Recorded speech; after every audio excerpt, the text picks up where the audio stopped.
Mr. President, thank you very much for your invitation and this opportunity to address the European Parliament.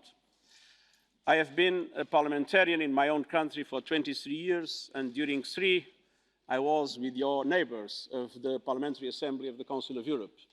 So allow me to say, dear colleagues,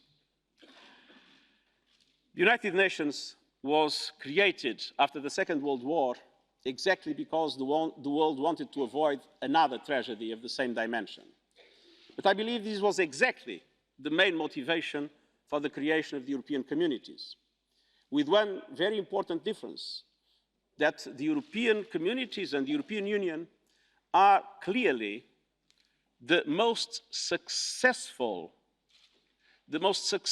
project of peace sustainability in the world since the beginning of history.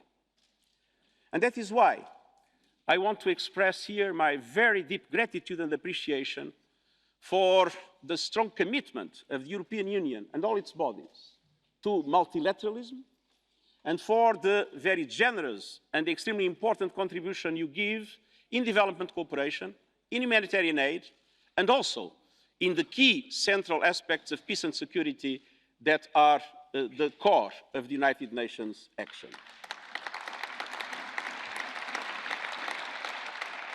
You see the European Union involved around Libya.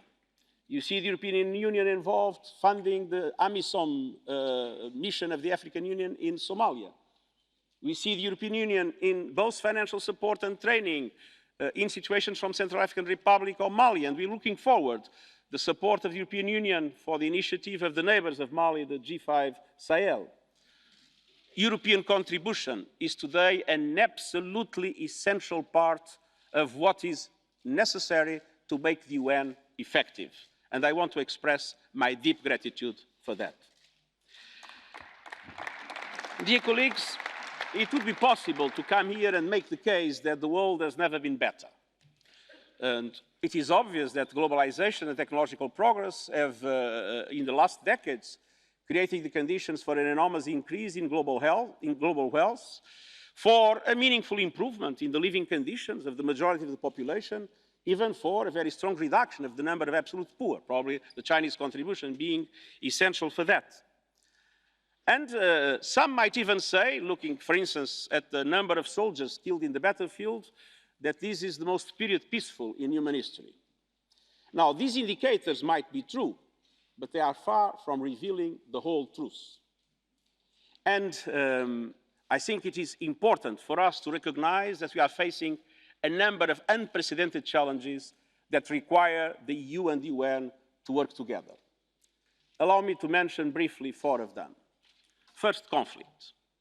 We are seeing a multiplication of new conflicts in the last few years, and old conflicts seem never to die, be it in Afghanistan or Somalia or the Democratic Republic of Congo. But the truth is that not only we have a multiplication of conflicts, but they changed in nature.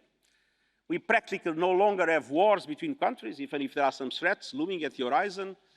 But most of the conflicts are internal, many of them linked to fragilities in the countries, but being internal, they quickly become a regional, have a regional dimension and sometimes even a global dimension. At the same time, they tend to be asymmetric, more and more complex, more and more interlinked, and more linked with the threat, the new threat of global terrorism in the world.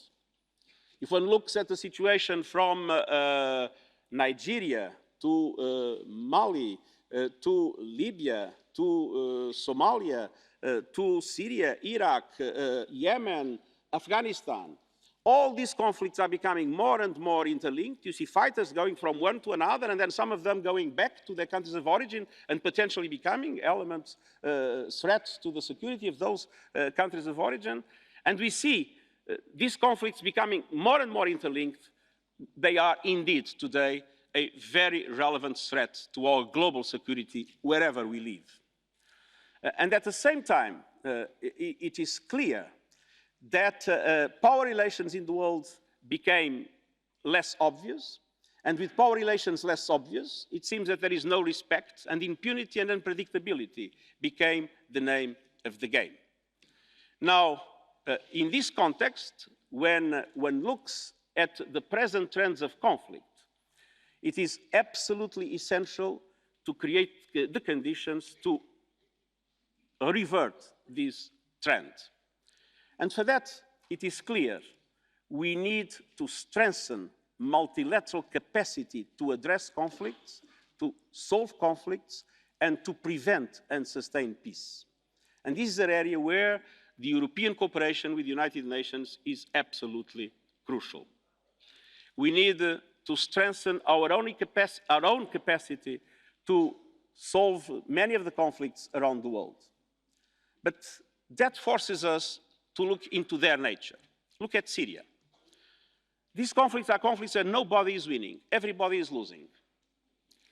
And not only everybody is losing from the point of view of the citizens of the country, the enormous suffering of the Syrian people, but we see the impact on the destabilization of the region, and we see Syria clearly as one of the feeding factors of global terrorism. Now, the point is that we need to create the conditions to make those that are parties to the conflict, but especially those that have an influence on the parties to the conflict, to understand that indeed these are conflicts where nobody is winning, everybody is losing, and in which the contradictions of interest that might interest are much smaller than the absolute need to put an end to this nonsense and to eliminate this terrible threat for our own global security. And there,